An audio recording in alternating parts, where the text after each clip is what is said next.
Today we're going to be reading Clemente by Willie, Perdomo, and Bryan Collier. Now this is another biography. It's about someone's life. Today we're going to be reading about Roberto Clemente, a famous baseball player from Puerto Rico. Now throughout this book, some of the words are in Spanish, so I'll be reading them in Spanish. Try to use context clues to understand the whole story. Alright, let's get started. My father is the president of the greatest fans of Roberto Clemente Club, Boogie Down Bronx chapter.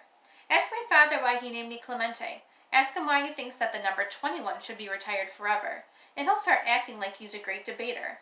He'll take out his baseball card collection and pull all his mint condition Clementes, and then he'll start calling Clemente. I mean really calling him, like he was trying to talk to the ghost of Roberto Clemente. This story is narrated by a little boy who is named after the famous Roberto Clemente baseball player. Clemente, Clemente, it's us, tu gente. Clemente, Clemente, Prince of the Baseball Diamante, Cannon-armed Clemente, Puerto Rican Prince Clemente, Hall of Fame, Clemente.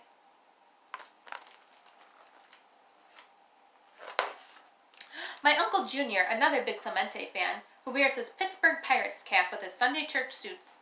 If he was here, he would join my father and say, Clemente hit curveballs before they dropped, hit fastballs that made a catcher's mitt pop. Had a glove like a spider web's dipped in gold. High ball hitter, sinker ball hitter, spitball hitter, never swing at the first pitch kind of hitter. Who else got a hit in every game of the World Series? Then he points at me and says, when your teacher takes attendance and she calls Clemente, you stand up and say presente. For hero day at school, I'm going to pick Clemente because I know all the facts. I memorized all the stats. And I can tell you total, everything from his rookie season with the Brooklyn Dodgers to his last at-bat. So this little boy knows a lot about Roberto Clemente. Born Roberto Walker Clemente, August 18th, 1934, in Barrio San Anton, Carolina, Puerto Rico. Roberto was the baby Veron of Luisa y Melchor's 7 children, 6 boys, 1 girl. And by the time he learned to walk, he was throwing something. A can, a tomato, a rag ball, hitting bottle caps against a wall. By the time he was 18, one scout said Clemente was the best athlete he had ever seen.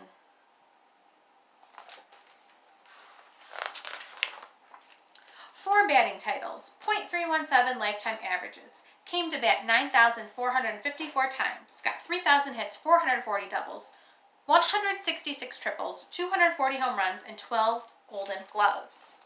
Now for your challenge activity today, I'm going to put those stats in the description below, and I want you to research what each of those terms mean. And a statue in the Hall of Fame. Roberto Clemente was born to play the game. And just when you think you know all about Clemente, Mommy jumps in and reminds us that he was a good father and a good son because right in the middle of celebrating the World Series, Clemente interrupted the broadcaster and said, and before I say anything in English, I'd like to say something to my mother and father in Puerto Rico. En el día más grande de mi vida, para los niños la bendición mía y que mis padres me con la bendición. If you're fluent in Spanish, check me on my pronunciation there. Here's the picture. And we definitely can't forget Clemente's last sacrifice fly, New Year's Eve 1972. Roberto Clemente gets on a plane. He's going to Nicaragua to help people who lost their homes in an earthquake. The plane never got across the ocean. It was too heavy. It had too many boxes of food and clothes, medicine and toys. The plane crashed into the water and Roberto disappeared. His wife Vera, his 3 sons Roberto Jr., Luis, and Enrique waited at El Morro, watching the waves for days and days, hoping that Roberto would come home. The whole island cried and cried for our hero, Nuestra Tesoro.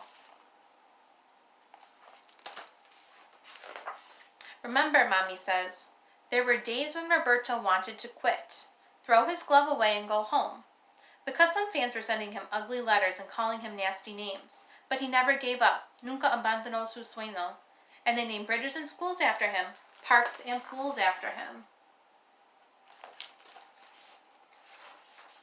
Because he knew that con respeto, con orgullo, with faith, with hope, with belief in yourself, con valor, with standing up for what's right, fighting against what's wrong, with love, with keep on strength, that anything is possible in this world.